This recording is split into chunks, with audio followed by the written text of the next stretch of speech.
being a working professional, you know, you get judged on your appearance. Got the old Spanx on today. The reality is you just have to look the part. Gotta look good. Spend about an hour in the morning for hair and makeup. 7 different types of face creams. $200 a month for cut and colour.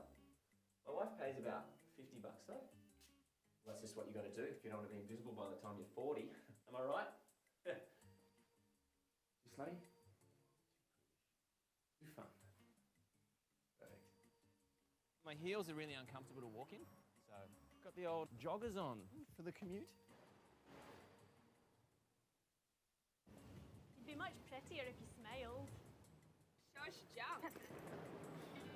So I work here. It's about 100 people, 3 men now, which is great. Affirmative action at play, yes. Richard's not in. Do you mind filling in a reception? Hey, sweetie, do you mind organising a card for Sally? Thank you. It can be a little bit touchy-feely at times, though. Oh, you're tired today. Gotta relax a bit. Yeah, I guess girls will be girls. While you're down there. Yeah, it's not a bad workplace. Before we start, I'd love a coffee. Would you mind, sweetie? Thanks. Just a cap would be great. Skim cap with one, thanks, darling. Yeah, so basically what I was thinking is... Yeah, I've got a work husband, Luke. Twinsies. Yep. Get a room, you two. Can I join in? Keeps me sane. Hey, who's up for golf with the ladies? Oh, mate, I'm Yeah, Ladies go! Ladies go! Yeah, I found out my female colleagues getting paid more than me, even though we literally do exactly the same job. It's just the way it is, I guess, eh? Sometimes Luke and I go out for a drink after work, which is loads of fun. You men can come through. There are some benefits to being manned.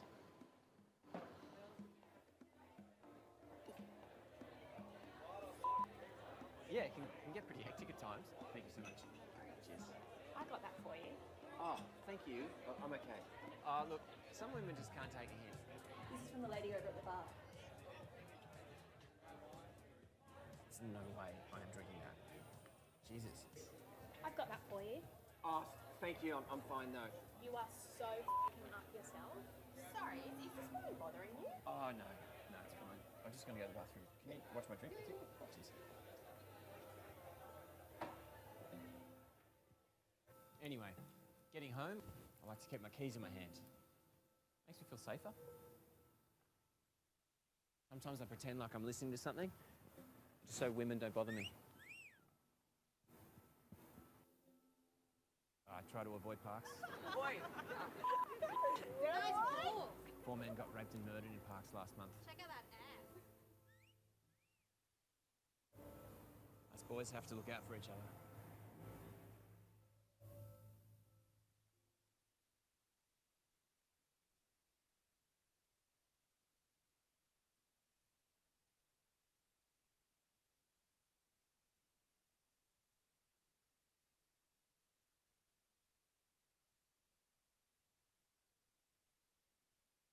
Well, it's funny and painful. It's hard. There's a real journey through that in that 2 minutes there. So welcome to this session on equality. I'm Kevin Delaney. I'm the editor-in-chief and a founder of a news organization called Charter, and we're about creating a better future of work. You can visit us at charterworks.com. I'm excited to be back here at the Open Forum. There's always a great engaged discussion in this group, and I'm expecting that you all will live up to that precedent today. So we have a topic surely worthy of all of our attention. It's the gender gaps that continue to afflict so many of our societies and organizations around the world. The World Economic Forum estimates that it will take 135 years to close the gender gaps around the world at the rate that we're going. The gap actually widened the last time that they looked at it. So what can we do to accelerate narrowing the gap? Is there an inclusive movement that can move us forward? How can we include everyone in the conversation around gender equality? Those are our questions today. I'm joined here by a really remarkable panel. We're going to discuss the topic for about 60 minutes, and then we're going to invite you all to ask questions for roughly the following 30 minutes. If you happen to be on social media and you're sharing about this session, we ask you to use the hashtags WEF22 and OpenForum22 so we can be sure to see and amplify your posts. So I'm going to start by introducing the panel, and then we'll move into the discussion. Sitting right next to me is Samantha Akwe. She's a poet, a public servant, and a leader who is Diversity Talent Manager at Mozilla, the US tech organization. Samantha is also the outgoing curator of the World Economic Forum's Oakland Hub in the US, in California. Sitting next to her is Angela Lungati. She's a technologist, community builder, and open source software advocate. She's the executive director of Ushahidi, which is in South Africa. It's a global nonprofit technology company that builds tools for democratizing information, increasing transparency, and lowering barriers for individuals to raise their voices. Next to Angela, we have a hometown hero, Philipp Wilhelm, the mayor of Davos. Thank you for hosting us here. Philipp was born and raised in Davos. He studied architecture. He had an architecture studio here, but was pulled into politics and was president of the Canton Social Democratic Party. He has been the mayor of Davos since January 2021. And then last, Laura Liswood. She's Secretary General of the Council of Women World Leaders. It's an independent network of 86 current and former presidents and prime ministers. She's advised on diversity at Goldman Sachs and is author of several books on how to ensure a fair and level playing field for anyone working to create a diverse, equitable, and inclusive organization.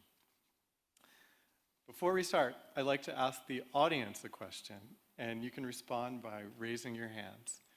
These questions are pretty straightforward. As I mentioned, the forum estimates that it will take 135 years to close the gender gap. Here is the question for you. Do you think that this gap can be narrowed? Please raise your hand if you think that gap can be narrowed, if it's possible. Okay, mostly optimists here. A few people who are not ready to commit to that goal. How many people here think it should be a top priority to do so? Raise your hands, to narrow the gap. Your presence here suggests you probably believe this. Okay, we got pretty much everyone in the room. Okay, so over the next roughly hour and a half, we're going to aim to deliver on that with ideas and commitments for how to best narrow that gap and how we can create an inclusive movement to do so. So I'm going to start by going to our panelists to ask each of you, and Samantha, I'm going to start with you, for the area where you think gender inequality requires the most attention, where would you start and why? Well, thank you, Kevin, and everyone else for coming to this open forum. I certainly think that political leadership is really important. Women need decision-making power. At least in the US, we're seeing an influx of women going into higher government positions, and not just women, women of color. Lisa Cooks just became the first African-American woman to be appointed to the Federal Reserve Board, which is significant because we're living in a time of high inflation, and communities of color will be hit the hardest, right? Certainly we got our first vice president, Kamala Harris, which is something to shout about. She's also from Oakland, which is cool.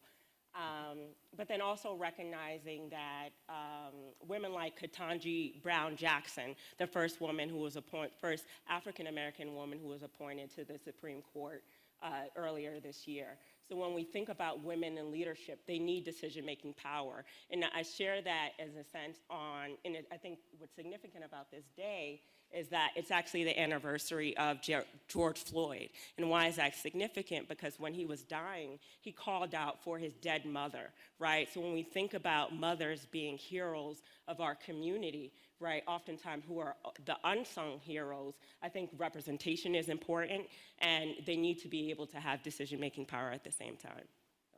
Great, thank you, Samantha. Angela, I'm going to turn to you and ask you the same question. So first of all, just quick correction, Ushahidi is actually based in Kenya. Oh, in Kenya, I'm sorry. No worries. I think I had a similar opinion as Samantha, because I recognize that we've made quite a bit of progress on uneven access to education. We still have more to do.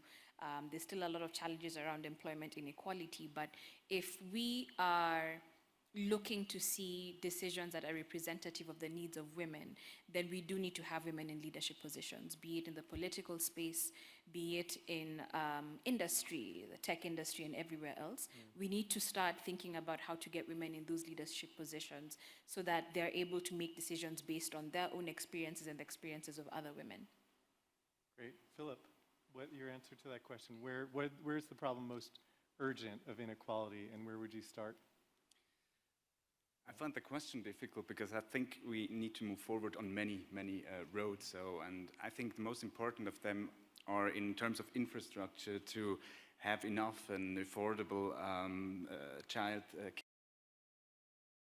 One of the most important things in Switzerland, at least at the moment. We need to eliminate laws which are discriminating, which are hold us back in reaching gender equality. And then, of course, there has to occur a big mind change towards or in terms of the known role models in the patriarchy. Great. Laura, where's your starting point? What's the most urgent? I think the challenge is what the mayor just said.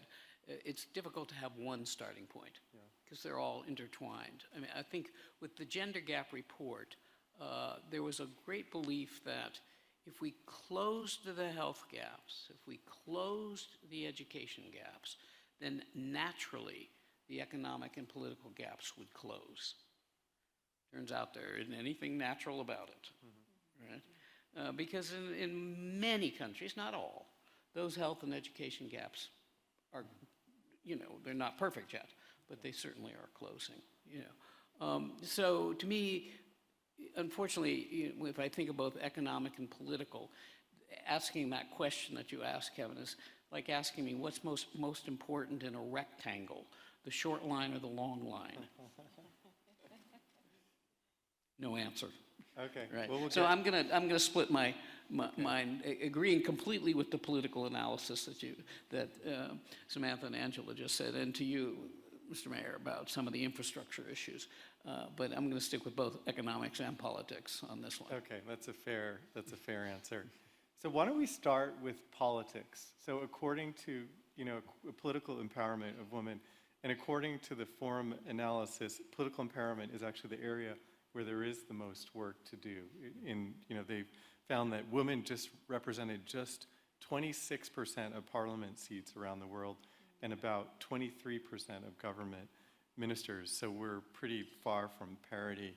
I'd love to spend a few minutes talking about the key approaches that could be applied to narrowing this political equality gap, and who are the important members of the constituency, and how do you mobilize them? And Philipp, I might start with you as a member of the political class, and then we'll come to the others.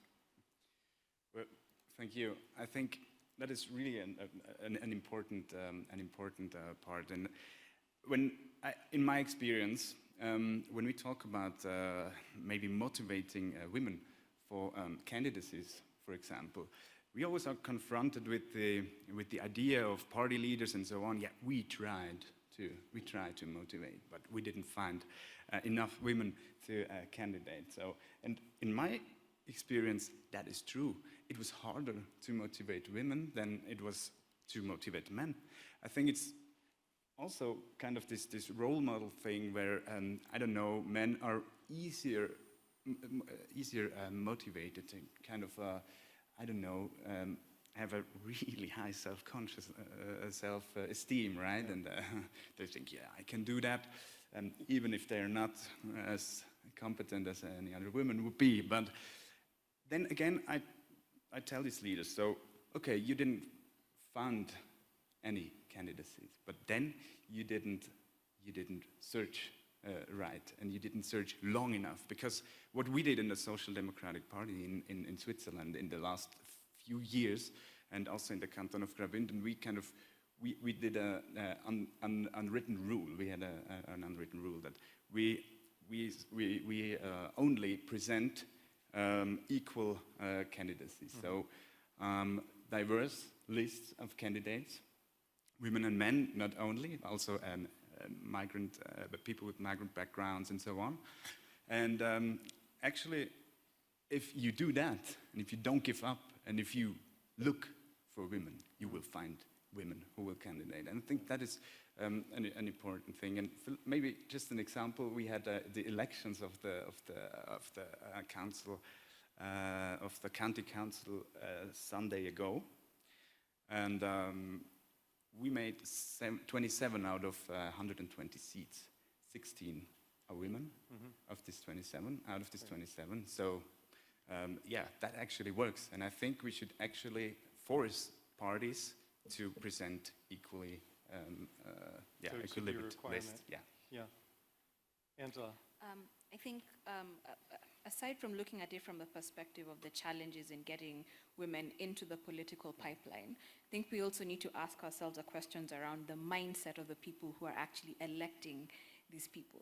Because for example, in the Kenyan case, right now we have one of the top presidential candidates who's selected a woman to be his running mate, and that's something that's historic. But when you go onto the ground and ask people questions about what do you think about this, you'll find that women in the urban areas are more excited, but then the mindset of those in rural areas is, what do you mean a woman can't lead us? We expect men to be the ones who lead us.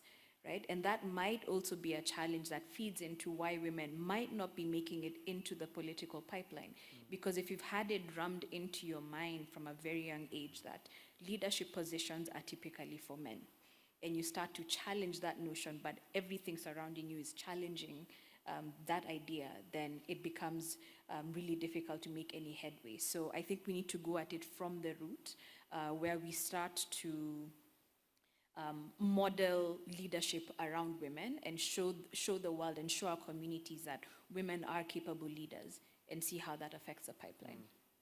And so having more female political leaders is a compounding thing. It definitely is. Creating role models and expectations. Yeah. Laura, maybe I'll pull you in and then we'll come to Samantha. Yes. Well, that number is a bit deceptive on the 26, 23 in the sense it skews. That's kind of an average number in a sense. Yeah. Some countries are much, much higher, and some countries are much, much lower, to that. Now, and this may not be an entirely welcome comment in some ways, because people have very different opinions about it. But generally speaking, the most effective tool for getting women into these positions in the governments is affirmative mechanisms. In many countries in Europe have affirmative mechanisms. Rwanda has an affirmative mechanism in place, and it's not 100% of a good tool, right? But in truth of the matter is, it's the only one that's shown to create the inflection points that you need, because it does force people, as you were saying, Angela, to overcome cultural. They almost have no choice to overcome it, and there's been lots of experiences with it. I mean, I think about the experience within India, where the panchayats require that 1/3 of city councils, local villages, 1/3 of city councils must be women.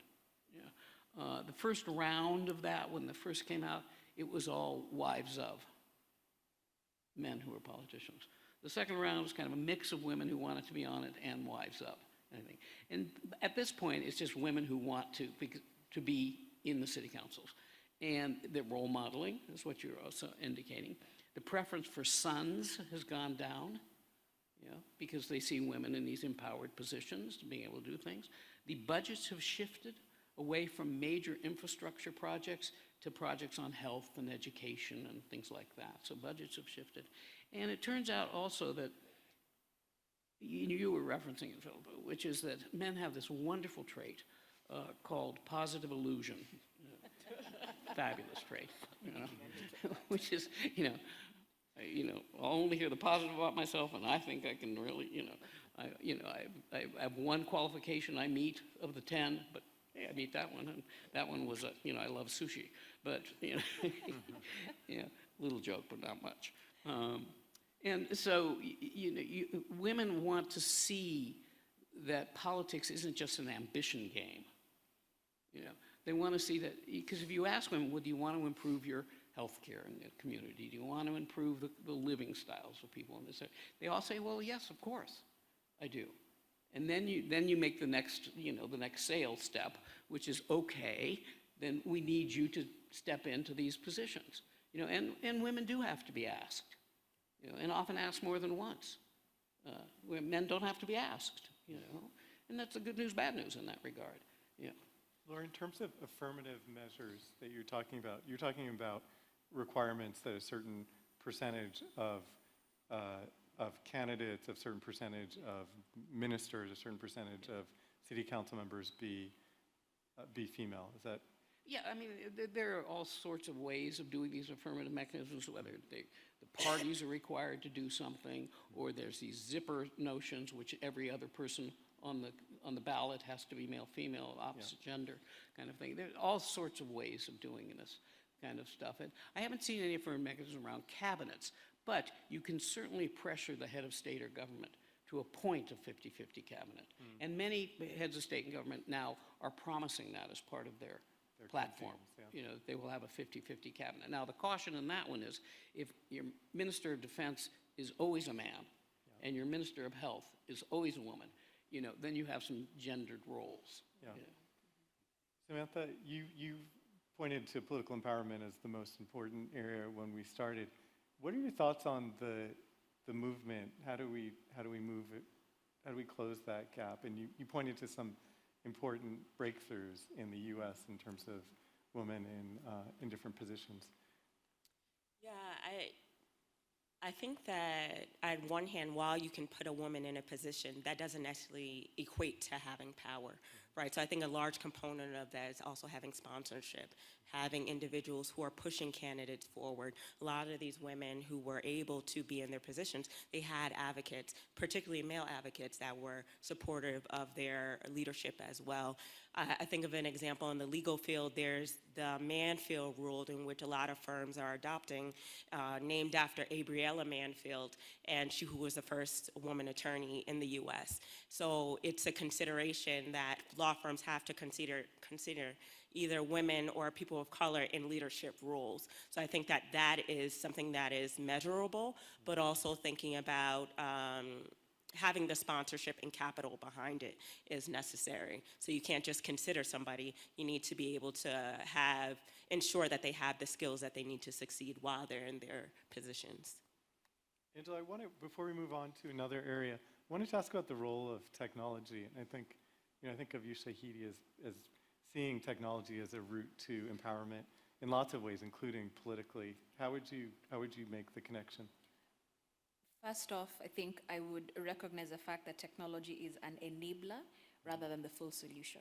It would be something that would be amplifying existing efforts. And the way I see technology probably supporting in that way, also from the perspective of how we use it, just amplifying the voices of women, being able to provide them with a platform where they can share their opinions and have those lead to some decision making or influencing the kind of change that they want to see in the world. Could be means of being able to lobby and campaign or doing advocacy work. So just a really good way of being able to amplify some of the efforts that are being done offline. Great. Yeah.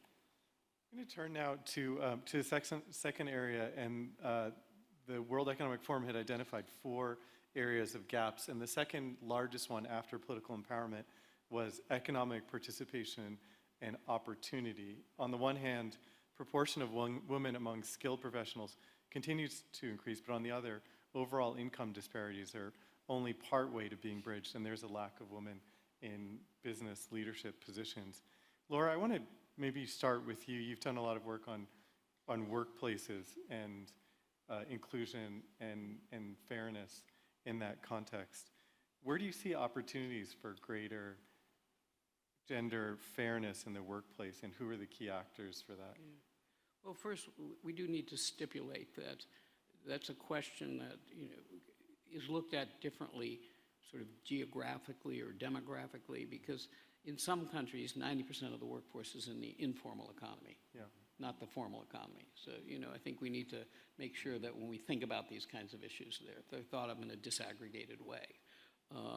But if you're thinking particularly around the formal economies, I mean, clearly, and Philipp, you alluded to it, there are still over 100 countries that have some discriminatory laws in place around, economic participation. And so making the laws fair is, it's like feeding chicken soup to a corpse. It can't hurt, but that's the starting place for it, because they have to be implemented and all of that. But, Laura, I think... can I just ask you what some of the laws are? What are examples of the laws you have in mind? Hours you can work, amount of weight you can lift, those kinds of things are all the kinds of examples of which will have these subtle impacts of being able of gender.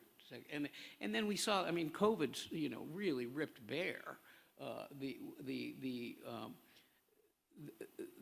difference between, how many women were in the service sectors and how many women were in the, in the industrial and manufacturing sector. COVID really hit women very hard. And, there is some speculation it's going to take a generation to get women back into the workforce at the percentage that they have been. And for a lot of cultures, there's a lot of cultural norms around women working outside of the home. And yet we know economic empowerment for women globally helps reinforce their status in a home. It does reduce gender-based violence. It does reduce unwanted pregnancies, younger women, et cetera. The statistics are there. Yeah. So you mentioned discriminatory laws. Are there other key kind of policy approaches or approaches in terms of narrowing the gender gap in the economic sector, do you think? The economic sector is, the challenge with that is when you have private sectors and everyone's walking around with unconscious roles in their heads and unconscious beliefs and unconscious perceptions of who people are, then a lot of companies that I do work with actually don't really have much of an intake problem in terms of women and other historically underrepresented groups. They're doing pretty good, getting women and other historically underrepresented groups into the workplace. But they definitely have an upgrade problem. You can get them in, but for some reason you can't get them up, kind of thing. And, we can talk ad nauseum of what the gatekeepers of that are. Maybe we will get into some of that as we dig down about that. Great. Philipp, I wanted to turn to you next, partly because Laura was mentioning the discriminatory laws. How should governments use their power most effectively to support gender equality in the economy? Maybe I make the example of Switzerland, a debate we have going on in our country at the moment, or had it going on, and let's see when we do the next step in this direction. So, maternity leave. Maternity leave, yeah. I think it is one of the most discriminatory law, but it wasn't meant to be. So it comes from this patriarchy idea. So the mother is watching for children, is staying at home, and we have these 14 weeks in Switzerland of maternity leave, right? And we managed some, I don't know, months or years ago to increase the days of paternityhood up to 10 days, 2 weeks, actually. So 2 weeks paternity leave versus 14 weeks maternity leave. So, that lowers the value of women in the employee market massively. So, and that is an inequality we shouldn't accept. So we should work towards equal leaves, maternity, paternity, and then maybe add kind of a flexible portion where the mother or the parents, doesn't matter if mother and father, could also be father and father. I think that is maybe one really important example. Yeah, and research shows that men taking parental leave is one of the biggest factors in a workplace for the gender equality, kind of interestingly. One of the, I think, areas of concern is that and Laura hinted at this, the jobs that women and men are in the economy are often different. And if you look at what, you might say are jobs of the future, that those jobs are less predominantly held by women, and women are in jobs that are more more vulnerable to automation and other, and other technology advances. And I want to ask both Samantha and Angela, because you're both in technology, can technology be a net positive for gender equality in this area? And Samantha, do you want to start? Yeah, I think about some of the skills that women innately have that can't be replicated by AI, right? We're talking about listening. We're talking, not that men don't listen, but, listening, empathizing.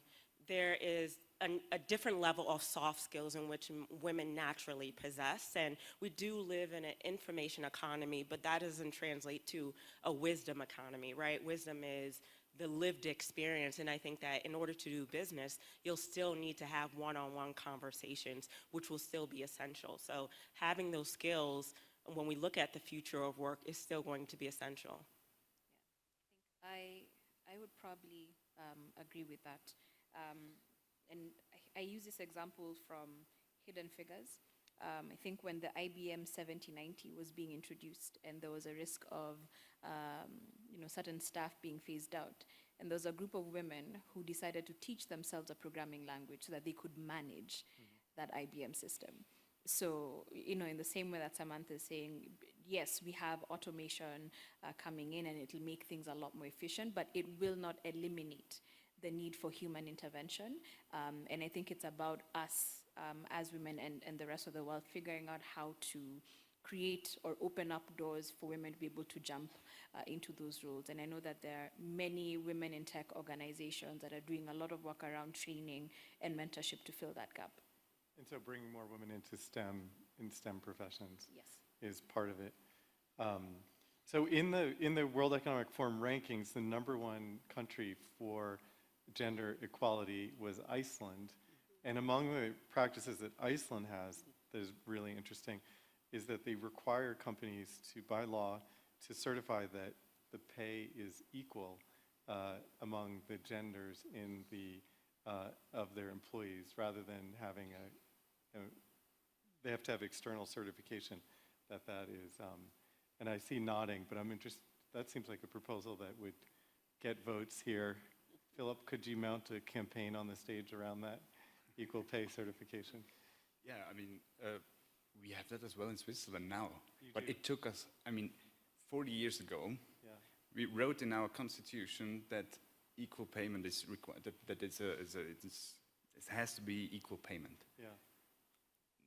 Nothing, maybe not nothing, but yeah, let's say nothing happened. So, and a few years ago, we actually also did kind of this law that companies with more than 100 employees, they have to do this wage, this survey, at least a survey. They have to do a survey and check whether there's equal payment or not. So that is a bit of an improvement, and I think it would be better if the number, if it's also applying to companies with 50 and more people, I think. But our example just shows it didn't work without law. Yeah. Even if it is in law, it actually requires enforcement and other legal extensions. So we've looked at the first two of the 4 areas, and then interestingly, and Laura, you mentioned this at the beginning, gender gaps in the other 2 indexes of the World Economic Forum around educational attainment and health and survival are, on average, nearly closed. So there's educational attainment, 95% of the gap has been closed globally, and the figure is 96% for health and survival. These are obviously, as Laura said, not uniform across the world. Those are averages.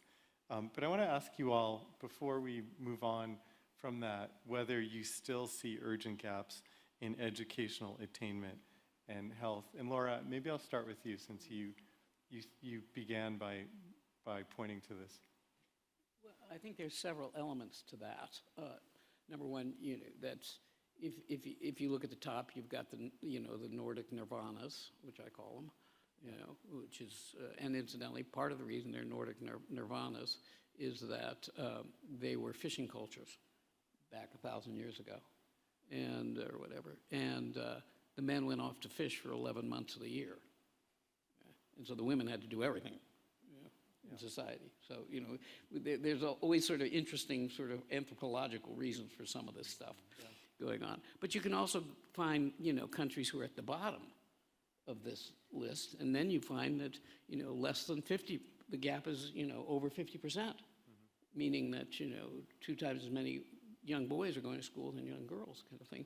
And unfortunately, we've seen, even though, I think Samantha and Angela would agree that technology advance is certain, right? We're always going to improve our technology.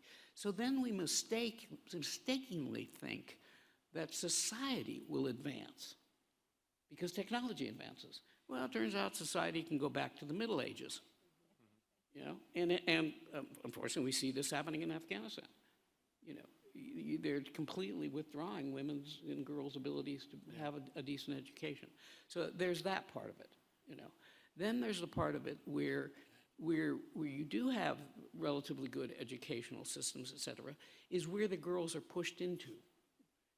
What educational elements, are they encouraged to go into STEM, or they're not encouraged? So you've got, the baseline of just getting them into school and having a decent education, having school books and anything like that, teachers. But then once you get a sophisticated education system, you're still seeing a gender segregation going on with things. So I think I think part of the challenge is we're always looking for these magic bullets, and it's a lot more complex than we think. Yeah. Angela, do you have any reaction to that idea that around education and health? Yeah. I would wholeheartedly agree. I had the same thought that we seem to have been able to bridge the gap in as far as them being actually able to get into school, but then we do have gendered sectors, right? Like in our case with technology, right? That we still have a significant portion of students taking on computer science, engineering courses, being men rather than women, right? And some of the factors that some of the factors surrounding that are, it could be social and economic ones. It could be what responsibilities you have in the home. It could be just societal expectations around what you should go and what you should become. And that seems to be where we need to be putting in the effort. We've now managed to get the girls into schools, but are we getting them to get into careers that have been traditionally considered to be male-centered ones? So we've now talked about these 4 areas that the forum has outlined. So political empowerment, economic participation and opportunity, education and health. So I want to turn to the audience for a minute. You can allow you to stretch your arms at least for a second at this juncture. And I'm going to ask you, I'm going to go through each of those 4 areas, and I'll say them again. And raise your hand for the ones that you think are the highest priorities. You can raise your hand more than once. So we won't hold you to one, and I think Laura will be happy with that. So the 4 areas are political empowerment, economic participation and opportunity, education, and health. So highest priority, political empowerment. Raise your hand. Okay, we have about a quarter, maybe, of the folks. Economic participation and opportunity. All right, a little bit more, third, close to half.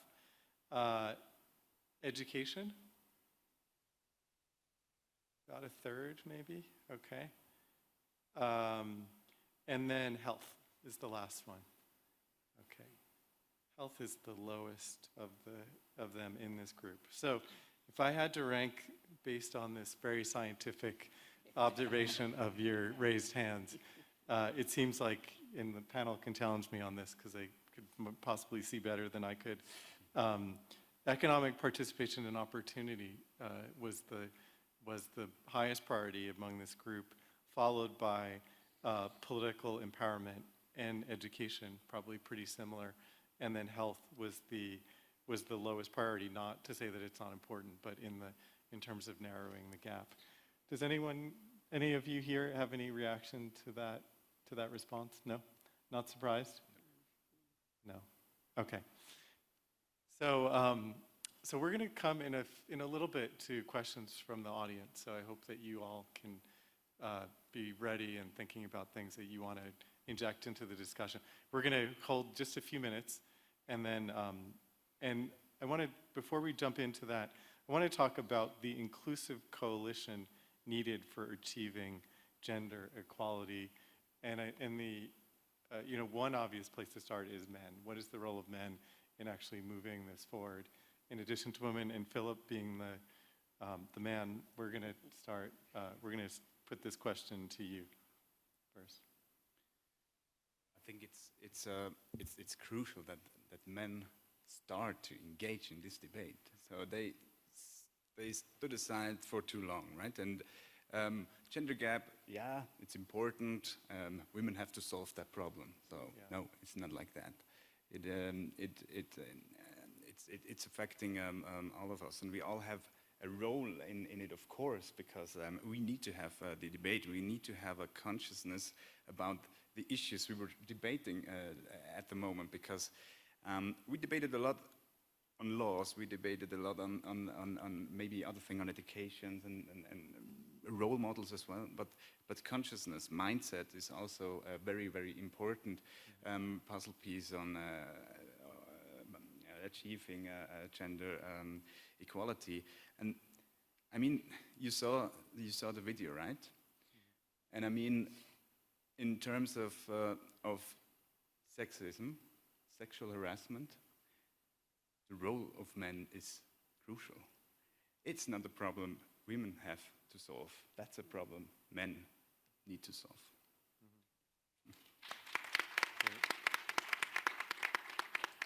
Samantha, maybe I put the same question to you. What is, in terms of, I guess maybe who are the key members of the inclusive coalition around gender equality, but also the role of men, in that?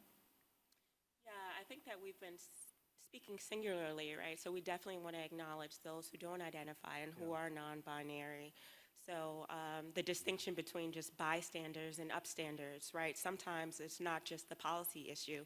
It's really about being able to advocate for things as they are happening, right? So I think if you're in a meeting, if you don't hear somebody speaking up, if you see harassment happening, like what means and obligation does an individual have to be an advocate, not just when the spotlight is on them, but when it's happening right there in the moment. And I think those are the moments that it really matters. Angela, what's your view? I think it takes a recognition of the privilege that men have in this world, and using that privilege to support women. The best way I can frame it is be the giants on whose shoulders we're able to stand on, until we're able to stand on our own. Yeah. Laura, how would you answer that? Well, first and foremost, obviously articulating the message that gender equality is, for all the genders, because if it's unequal for some women, it's unequal for some men, because your institutions are unequal in some way. So, that privilege may vary depending on kind of who you are. It's also a message that I really think we need to get a better handle on around this sort of gender parity kinds of issues, which is that it's not a zero-sum game. It's not if I win, you lose, kind of thing. And, I was reading a book relatively recently about kind of why men resist this, and it wasn't because of some issues. I mean, men really truly believed in fairness. That was a basic, sort of value that not all men, but men had. But what was causing some of the problem was loss of centrality, which I thought was an interesting notion, loss of centrality. And what's interesting is Gina Davis, she does a media foundation. She's done some research, and she's found, for example, that when women are 20% of a room, men see 50%. When women are 30% of a room, men see 60%. So at less than the majority, men see over. Now, not see it, they sort of feel it maybe in some way. And not all men, obviously, we don't want to be too generalizing. But the notion that, and for some men, I mean, COVID has been bad, globalization has been bad, they've lost jobs, kind of thing. But they're making a cause and effect error. is saying, well, you know, I don't have a job because women are getting these opportunities. And we've got to break that link, you know, and I think we have to think about the messaging that brings in, there's totally an inclusive message for both men and women. And, you know, I think allyship is obviously important. We all need allies, but you know, sometimes I think allyship is a little too mushy. You know, I want real action. You know, I want what Samantha's talking about. I want the active interventionist. You know, now this may surprise you, but I literally just a few years ago retired as the sergeant in the Metropolitan Police Department because after 9/11 I joined the police force. Yeah, very interesting experience. You know, certainly learned a lot about diversity and inclusion. But one of the things that is supposed to happen, and to your point around George Floyd, and we want to recognize that, you know, the distress of that. You know, the active intervention, a police officer is trained to do active intervention, but it did not happen. And we saw the tragedy of it when it did not happen, you know. But that active intervention is really essential, you know, and there's also kind of, I have yet to come up with a gender-friendly word for a wingman.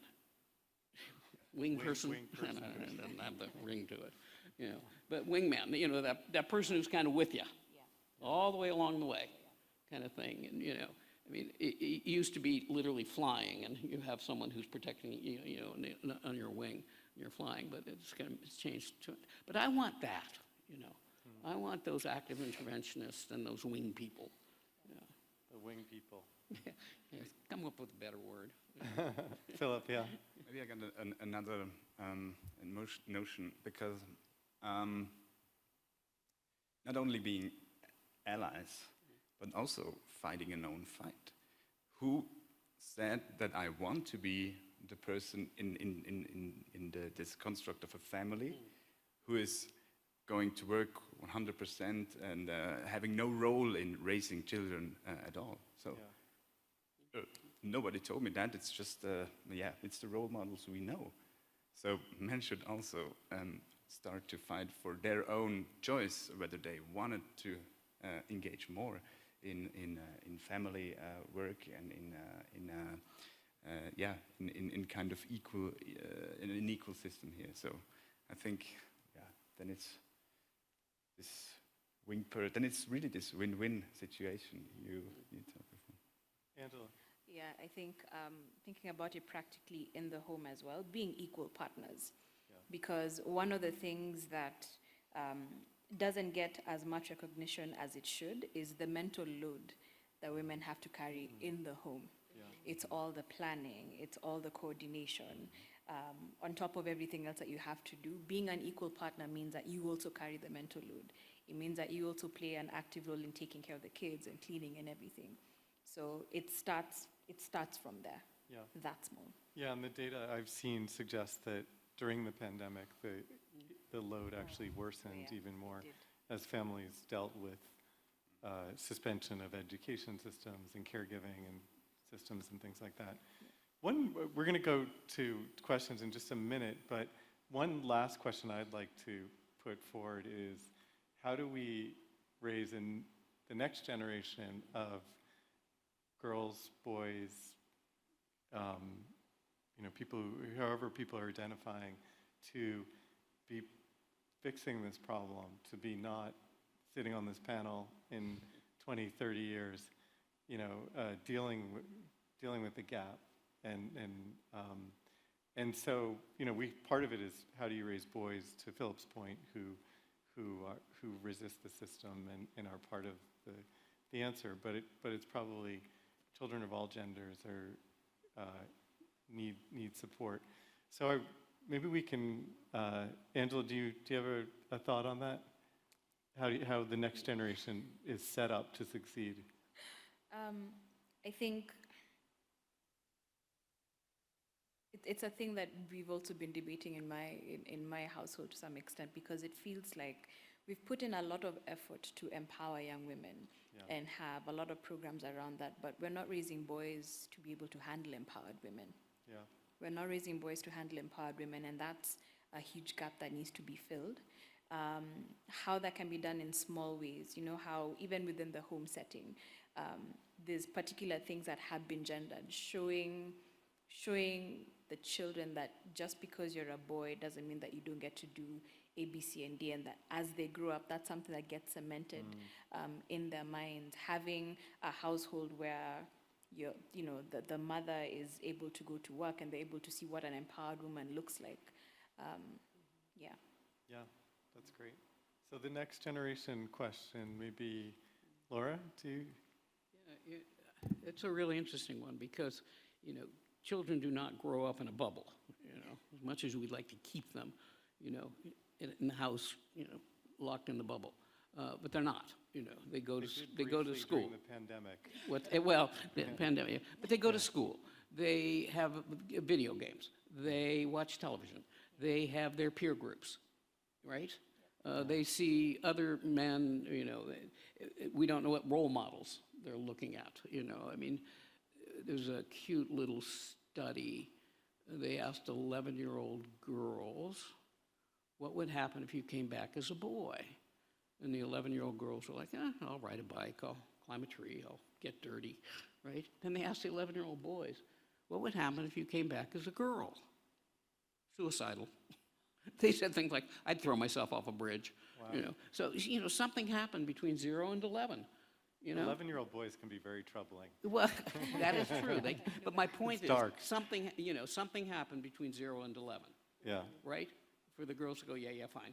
The boys to say, you know, I'd kill myself. Yeah. You know, so that's the difficult one, because if it only, you know, Angela, we only keep them at home and only role model within the home. And, you know, one comedian said, you know, how to make, you know, boys grow up to be, you know, good men, laundry, you know, do the laundry, you know.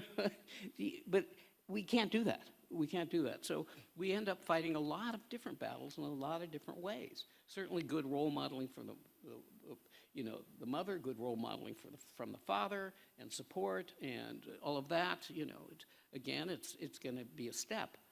But, you know, and I just literally went to a breakfast this morning, which was kind of depressing.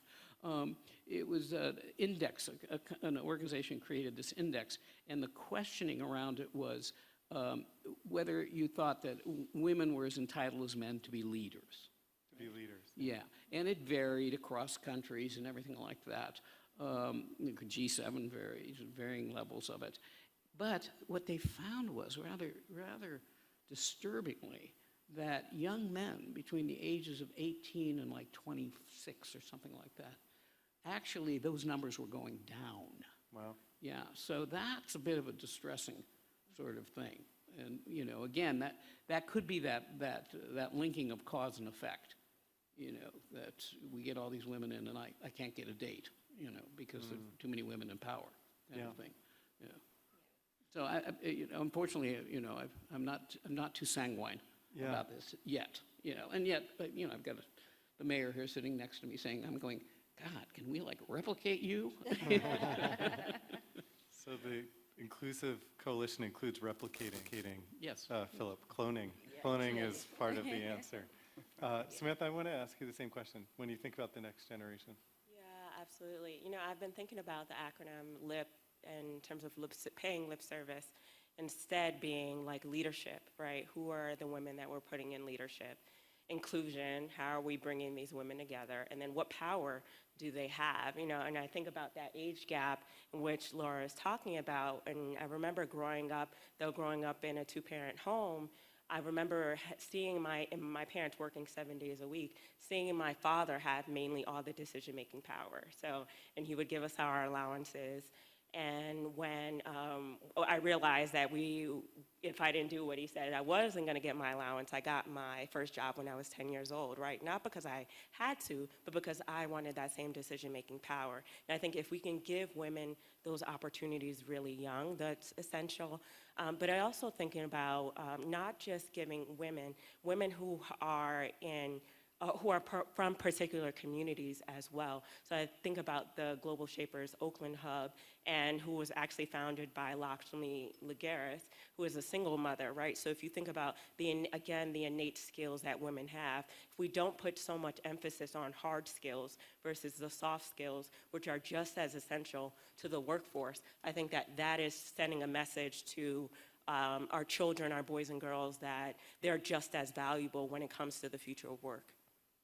Great. And Philipp, the next generation, what do you think is key to? I try to do it in 3 words. Yeah. Boys do cry. Boys do cry. Yeah. Yeah. All right, we're going to go on that. We're going to go. Do you? No, we know what you mean. We're going to go to the audience. So if anybody has a question or comment, wants to come in the front row here, thank you for being the first. We have a microphone that's coming, actually. And if you want to say your name and if you're affiliated with any organization or anything, please. Yeah, I'm Ryan Santos. I'm a venture capitalist from Rio de Janeiro, Brazil. Great. One of our portfolio companies is called Cómo. We are a hybrid of a education institution, a business club, and a venture capital startup hub. Yeah. And we charge a pretty high price for Brazil. It's around $2,000 to $3,000 a year, which for a country with weak currency is quite a lot. Yeah. And we are the largest hub for young entrepreneurs in our country. 5% of our 2,000 members are women. And this company, Cómo, has a woman CEO. She's amazing, Rafaela Freire. We try to get an affirmative action, kind of like a 50% discount for women. However, the 100 women who are already there, they are like, come on, no. Because I sweat, I deserve to be here, and like these women, they need to deserve just like me. And that's my dilemma. How, maybe Laura, Samantha, how can I increase the female participation in this business club I have for young entrepreneurs in Brazil without hurting the 100 very, very successful women who are already there, and they actually have problem dating because in a macho country, women these powerful women, they have a hard time finding a man who is willing to go on a date with a woman who makes more money than him. So that's my dilemma. My biggest dilemma is like, how can I deal with the already successful women who are there and who don't want like a easier entry for me to raise that number? Yeah. Or Angela, do you want to start? Yeah, I think one of the immediate thing that came to my mind is maybe get them to mentor these other women who you're trying to bring into the program. There has to be a way for us to be able to give back to our communities, and just, I think it goes back to the comment that I made before, being the giant on whose shoulder somebody else can stand on. That when I walk in through a door, that I make sure that I'm able to leave that door open for the other woman to come in, because that's how we're going to be able to progress. So in your case, what I would propose is probably have a conversation with the 5% that you currently have, and have a discussion around, okay, what were the challenges that you faced, and how can you then make that much easier for somebody else coming in afterwards, whether that's in the form of skills transfer, is it providing them with some mentorship around how to get funding to get access to pay the fee, but get them involved. They should, I would hope that they'd be willing to provide some mentorship and support to bring other women in, rather than close the door. Samantha, did you want to? No, I think, again, to that, exactly what Angela said, but also it goes to sponsorship for me, investing in other opportunities, and more time just getting to know each other. I think so much time has passed, and I see this oftentimes in the legal community, where it took women so many years to become a partner, where they recognize that times have changed and they don't feel like individuals not have the same opportunities, but it's easier for them. So I think that being able to invest in opportunities where women can go and learn together, so that they're sharing experiences, but also so that they understand the history of how long it took for things to actually happen. Sounds like pricing is playing a role in the consideration. And so it actually points to how sort of basic quotidian questions like what someone pays are factors in ultimately the gender diversity of your organization. And so maybe you could have your organization put some of their innovative efforts to a pricing structure that would address the issue. Mm-hmm. Rebellion. All right.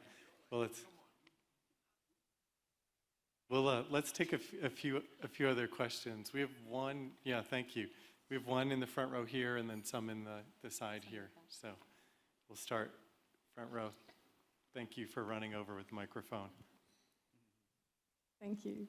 I have a question, well, to the entire panel, but I'll start with Philipp because he touched a point that is very close to my heart. If I understood correctly, you mentioned some unwritten rule in your party that a certain percentage of seats should be filled by women.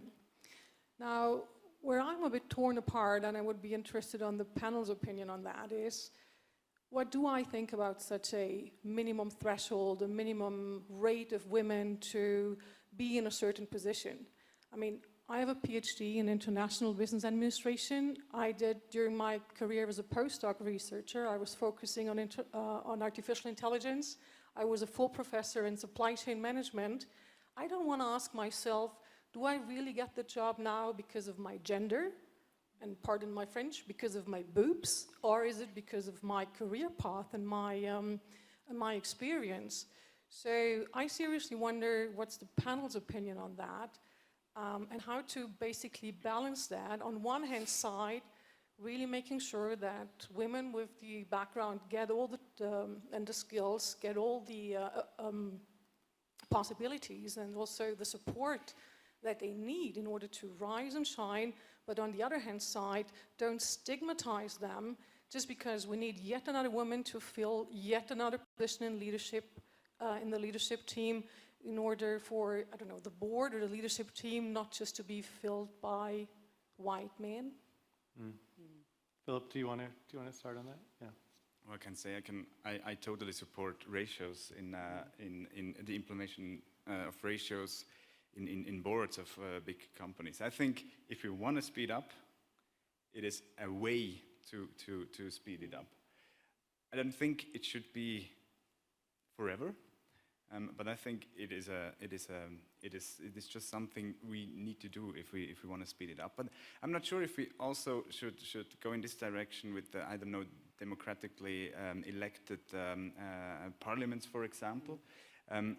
But as I mentioned, maybe it could be a way there so that we kind of or the law kind of forces parties to kind of have a ratio on their list of candidacy. So I mean that could actually be a way to not legally have a ratio for the parliament, but at least give people a choice, a large enough choice to even be able to elect maybe a large amount of women. Yeah. Or do you, Let me add a little bit to that, to your point, because I do often hear that kind of commentary. First and foremost, the underlying assumption of that is all the men who'd been chosen for the board are the absolute best people that they could find, you know, and they weren't chosen just because they were the buddy of somebody else on the golf course. Okay, so we have to stipulate that, you know, that. So if you put your mind around that, then you, with your PhD, look pretty good to me. You know, so you know, let's just make sure we put it in perspective there. We just need to call Laura for a pep talk. Yeah, but let me add to that because there's a very instructive example off of this kind of thing, and it's the Norwegian boards. And some of you probably know the Norwegian law. It requires that 40% of board members must be of the opposite gender. That's what it means. But because there were so few women, it meant 40% women. All right, and if the public corporation doesn't get to 40% women, it's delisted from the Norwegian Stock Exchange and dissolved as a company, right? Okay, yeah, right. So, you know, they couldn't find any qualified women before the law. Amazing how quickly they found the qualified women after the law. But what was interesting about this, first and foremost, at 40%, complete critical mass, this whole notion of less qualified, not, you know, I'm the gender woman, disappears. You know? And it turns out statistically, these women had about 2 years less corporate experience and about 3 years more education experience. So, you know, and this in-group favoritism and closed social networks goes away. Right? And they found several things happened with this now that there was a critical mass of O's in a room full of X's. They found out, for example, that women read the board materials. What can I tell you? Yeah. So now the men are coming to the board having read the board materials. So what does that tell you? That tells you the very presence of the non-dominant group, right, improves the performance of the dominant group. That's what that tells you, right? More of the board decisions are made within the boardroom, not golf course, nightclub, country club, right? So transparency levels go up. Women asked more questions.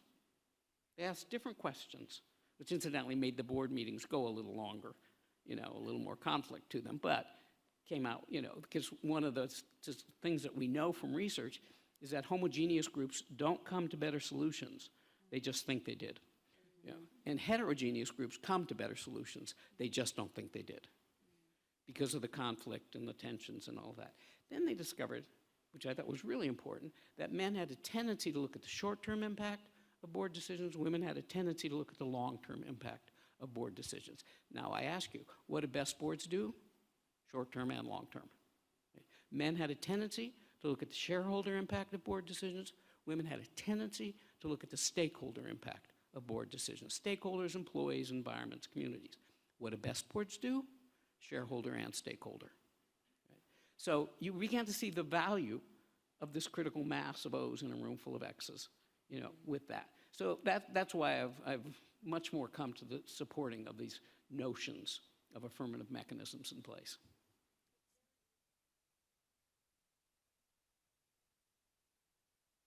Right, you don't know how to golf, neither do I. Golf is not required. We'll come over, we'll make our way over here, and then there, and then over in the middle. Thank you. My name is Shreya Desari, and I'm 18. I am South Indian, born and living in Bern, Switzerland. And I'm a computer science student, and in our class we're 3 girls, and the rest were boys.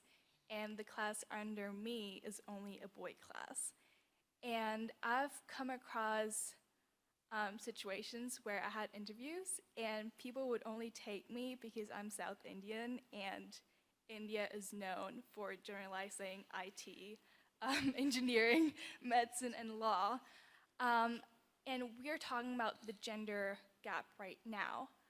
How do you see the gap between people of color and the gender gap there? Because here in Switzerland, you have a smaller community with people of color versus, let's say, the US or anywhere else.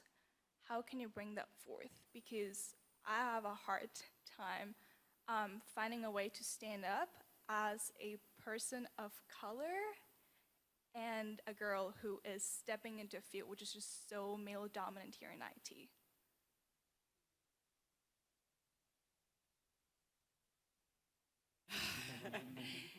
Yeah, you know, I think that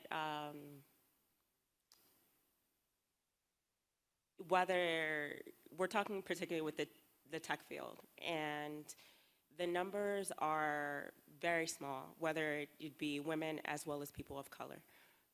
That said, again, when we talk about the future of work and the skills that are needed, right, there's an area to shine. And then the criteria in which people are going for in terms of selecting these candidates, you don't necessarily need a university degree to be in these spaces anymore, right? So we're talking about a lot of technical schools, boot camps, coding. You know, there's a variety of mechanisms that people are using to show forth an educational knowledge or just being self-trained. So I think that as much as, because you don't want to just be selected because you're the token person of color, nor because you're the woman, right? So you want to show yourself just as qualified, but I think at the same time, feeling comfortable to bring all of yourself and your variety of background will stand out in those areas, right? I think that people understand that as they look demographically that the numbers are small, but that doesn't mean that that isn't an opportunity for you to stand out in it.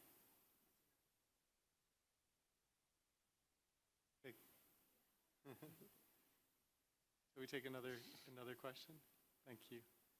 Maybe on the aisle here, and then we'll, right there, and then we'll come into you both.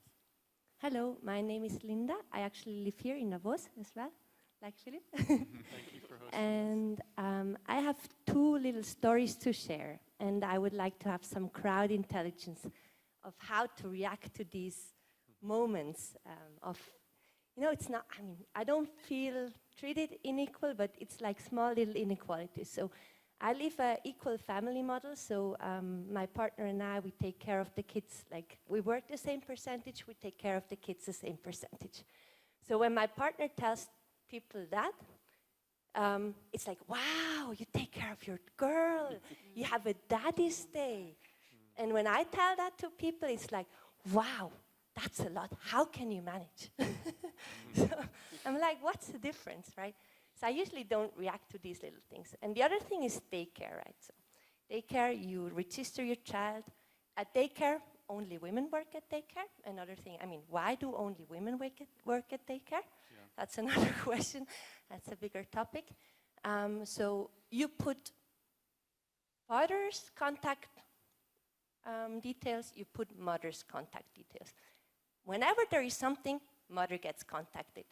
So I usually don't react to these things, but I would love to have some crowd intelligence of how to react to these things, how to change these society kind of norms that are in the very small, everyday life. But they add up. They add up. Laura, do you have thoughts on this? No. Go to somebody else. Okay. I think media plays a huge role just in terms of how women and men get portrayed, right? So I think that your individual family just making a deliberate stance like, okay, can you call dad next time, right? But being able to, it's hard, right? It's not over time that people change the projections in their head as to what they think about in the traditional norm of caretaking, right? So I think that having a deliberate stand for yourself, but also recognizing that media plays a large part of what people consider that to be a part of it. So I would point the finger to media about that. In media, meaning like the TV shows people watch or TV things like shows, that. commercials, you know, ads, advertisements, right? Yeah. And maybe just to add, I think in your own way, in a small way, also calling it out when it does happen, because I would assume that the daycare isn't doing it, like it's something that's subconscious, and when you call it out, it brings it into the consciousness that the next time they'll be more mindful about it, right? The next time they call you after you've made the request for them to call the dad, then you know that you actually have a problem. Yeah. Yeah. I will also say that there's quite a bit of research now that shows when a job application, you're talking about, you know, the daycare workers are almost all women, not very many men, that there's a lot of research now going on about what a job description sounds like, you know, and what are the words, you know. So for example, in tech, you know, if your job description says, boy, I want a super ninja, you know, who's going to conquer the world, most of the women go, yeah, not really me, you know. But if you say, hey, you're going to help your communities in a collaborative way, and we're a team group, you get an increase of women and people of color who say, yeah, I want to do that kind of thing. So you know, it might be an interesting thing to have whoever's you know is running the daycare centers look at these job specs and say, maybe there's not enough words in there that would attract men to these positions. You know, that you know, to your point, Samantha, that some of this, you know, that women are skewed into these, you know, collaborative, caring, all of that kind of. Well, men can be collaborative and caring too, but they also might want to, you know, help shape the destiny of the next generation of heroes. I mean, I don't know, I'm making that one up, but you know, there could be words that are embedded here that you're skewing in the sectors. Oh yeah. Oh. The last ad for women. We'll take some other questions. Philipp, did you want to add anything, or? I think everything's said. I think this is this process we're in, right? This mind change, which is it is starting. It is somehow happening, and I also have a lot of these experiences with other, also with men. When I actually have a friend, he is working 80%. I mean, it's not so, it's enough. Monday evening is the evening when he is just home and he's looking for the kids. And then his working colleagues, they said, today we have to work a little longer, right? And he was saying, no, I have to go home. It's my night of the kids. Yeah. Oh, don't you have a wife at home? So it still exists, and I think we need to go through that. We need to mention it. We need to say, hey, we need to make it normal. But I mean, I'm coming back to what I said with our laws. If we have laws, maternity leave, right? The laws they tell us that mothers watch after their children. So how should we do this mind change if our laws kind of imply that this is normal? So we need to do both and then kind of go through that process, which can be hard. We have some questions here, and then we'll come over to that side. So we have 3 questions here. Yeah. Yes, hi, my name is Saif. I'm a global shaper from Montreal, fellow global shaper. My question is about political empowerment, but I want to start with the why. What? The why. Mayor, you used the word patriarchal, and that really resonated because the entire world right now has been built since the age of discovery on 3 adjectives. I'll highlight just that one, patriarchal. But if you were to go back to how, for example, indigenous communities socialized boys and girls, it was very different. And they would actually find it really surprising that European women needed to be submissive to the man. So my question specifically, and as a Canadian, this really resonates, is how can we make sure that we get women of color? I mean, yes, I'm a man, but as a man of color, it's the issue of intersectionality for me. Why I really get this is really powerful, because the reason why we need women and women of color in these roles is because these systems are not working as we want them to. So these are not women's issues. These are the issues that we need to fix for all of our good. So my question specifically is, yes, how can we get more women in positions of power and women of color, but not to sustain the same systems that have created the situation that we're in?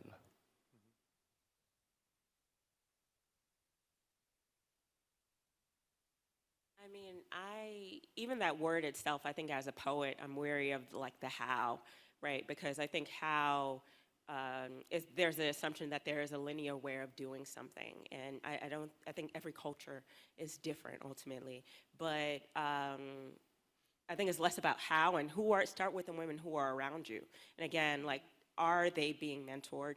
Do they have leadership? Every time an opportunity comes up, do you think of them, right? And then what access to power do they have? So we acknowledged before that it's not enough to have them in these positions. They need to be able to have decision-making power. And I use the example of the founder of the Oakland hub, Lakshmi Garris, right? Because she was a single mother. She was raised in foster care, right? So when we think about the issues as it relates to poverty, right? This is someone who was able to create a space of young thinkers and being able to bring them together and give us an opportunity to have access to power in that way, right? So I think that if you can find women from particular communities, and less about the how and more so, an example I'd like to use, how do you teach a baby to crawl?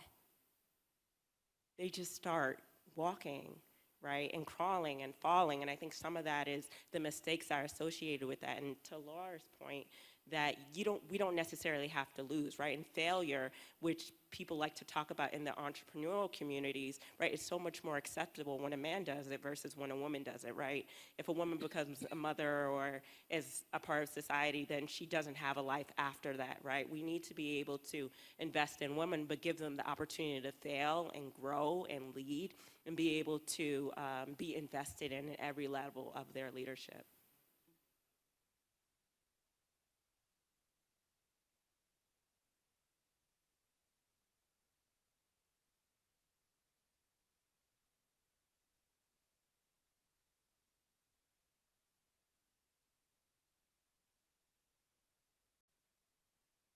I guess the question is, are women finding themselves in positions of power just to further reinforce patriarchal systems as opposed to being given the freedom to dismantle them, or? I don't think so. I think that when women step in, and right now you're not just seeing, we talk about patriarchal, you're talking about white supremacy too, right? So the difference in women of color leading too, right? We're changing these systems altogether, not just changing systems, changing communities at the same time. So I don't think that women, when they step into these roles, they have different backgrounds, and they're leading from a space of empathy and leading with this idea that their communities are the experts, so they're gonna lead with their knowledge at the forefront versus I know everything and I have all the answers. Yeah, and I think it's also important to recognize that change in itself is hard and will take time. And that there's so many other, things that might not be visible to us on this other side that these women are having to fight when they're on the inside, and just being able to acknowledge that. We have a few questions over here, 3 in a row, and then we're going to come to the other side. About 9 minutes left, so if you can keep your comments fairly, go ahead, please. Yes, pretty quick. Thanks for the opportunity. My name is Paulo Henrique. I'm Brazilian. I'm an electronic engineer based in Paris, and I'm doing my PhD in Denmark in 6G networks. My question is related to gender equality, racial equality, together with the role of technology. I give you one example and where it comes from. Recently, I was reading one of the reports of ITU, which was saying for each 1% of new citizen in one country, in one population, that joins mobile broadband, mobile internet, the GDP raised 0.15%, something like that. My question is, what is the role of new technologies to foster gender equality and racial equality? Why I'm asking you this? In my country, in Brazil, there is a big question now, big debate, that for the black community it's very important to reinforce their position as a consumers. So thinking like that, they can change the interests of the companies. And we are seeing some change. But I'm asking, is only through economy, or is there anything else that can be done to bring minorities and gender equality to foster in these new days that we are living in? Angela, do you want it? Yeah. Yeah, absolutely.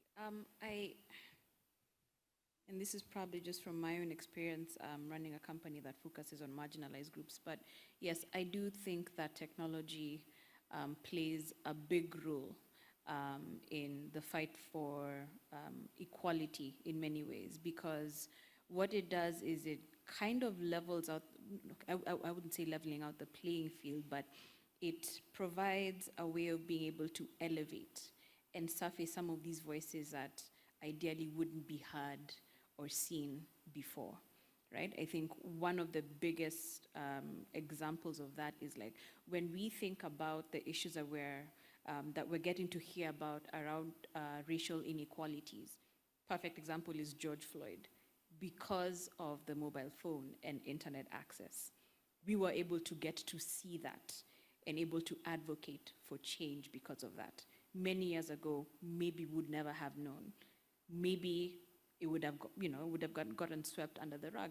But here, the mobile phone now is actually being used as a very good way of being able to not only surface these stories and create awareness about it, but shift the conversation away from this is happening into how do we make sure that this doesn't happen anymore. So, great. We have maybe one question in the second row here we can go. Thank you for your patience waiting. Thank you. My name is Andrea. I am from Ecuador. I have a question for the mayor. So what actions do you think are key from the local level to close the gender gap? I think that is a difficult question because, oh, sorry? No, yeah, you hear me.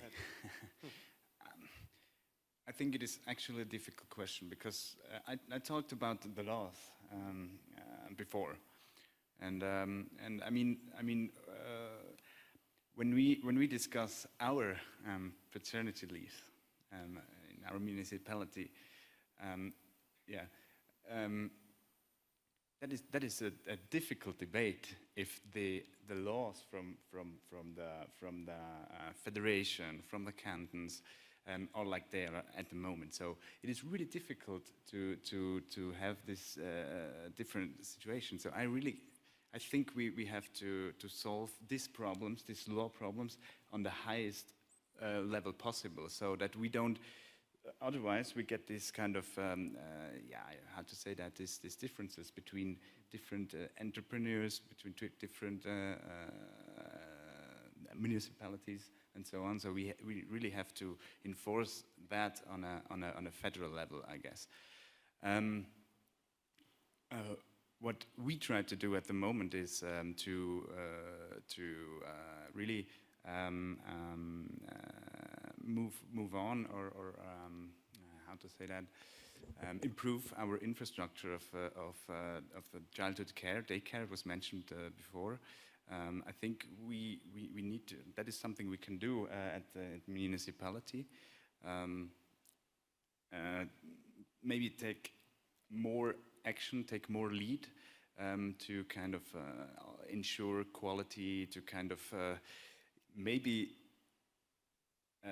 avoid situations like the lady here in the room experienced. So I think this is something we can do in the municipality, and it is something we want to do as our one goal of our legislation. Yeah.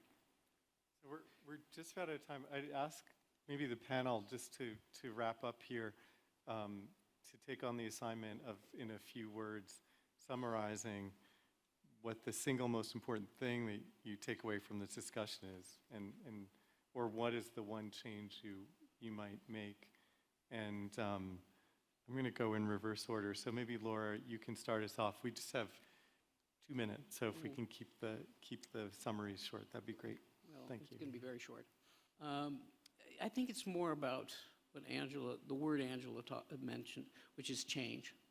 Yeah. How do you get people to change? Yeah. Thucydides said people change for 3 reasons, and 3 reasons only: fear, self-interest, or honor, the Greek term honor, which in our language means vision. Yeah. So I guess, when we think about all of these things, is it too painful for me if I don't change? What will I gain if I do change? Or, like the mayor, do I have a vision of where I want to see things going? And because we've got all these problems, all these dimensions, but really it ultimately comes down to the human nature of change. Great. Philipp? Well, I agree. But if I have to add something, I think on each of these levels we discussed, we need to continue the struggle for equal payment, equal time, and equal respect. And for all the women, not only in good positions, and not only between men and women, but also amongst the society as a whole, in its whole diversity. Yeah. Angela? I had a point, but I'm not going to piggyback off of what Laura said, because that was a very good way of articulating what we've been trying to talk about throughout this whole panel. Right? What is it that's going to drive this change? And it feels like a lot of our conversations have been around the honor and self-interest. But maybe there needs to be an aspect of fear, and maybe that's where policy comes into play, which is what Philipp has been advocating for. So that's my big takeaway. Great. Samantha? Yeah, I Final think thoughts. winning, we can all win, in which Laura referred to. Like, we can all win, but it requires that each of us share power. So I think we need to share power. I have lots of notes, lots of takeaways myself from this, including, Samantha, you were talking about lip service, leadership, inclusion, and power. Starting with the woman around you is a pretty good point. Angela, the idea of raising boys to be with empowered women, and that is a powerful thing. Philipp, your men fighting for their own choice, taking responsibility, but also seeing a better world where there is equality and being active participants for that. Laura, wing people is a term we're all going to walk away from here with, but also your real point about this not being a zero-sum and the nature of change that's required. So thank you all for being part of this. Thank you to this amazing group of panelists here and their real wisdom on this topic. And hopefully this will not be a necessary panel for the generation to come. We can all hope that this will, and work towards not having to have this panel. So hope you all the best for the rest of your days, and thank you to this amazing group.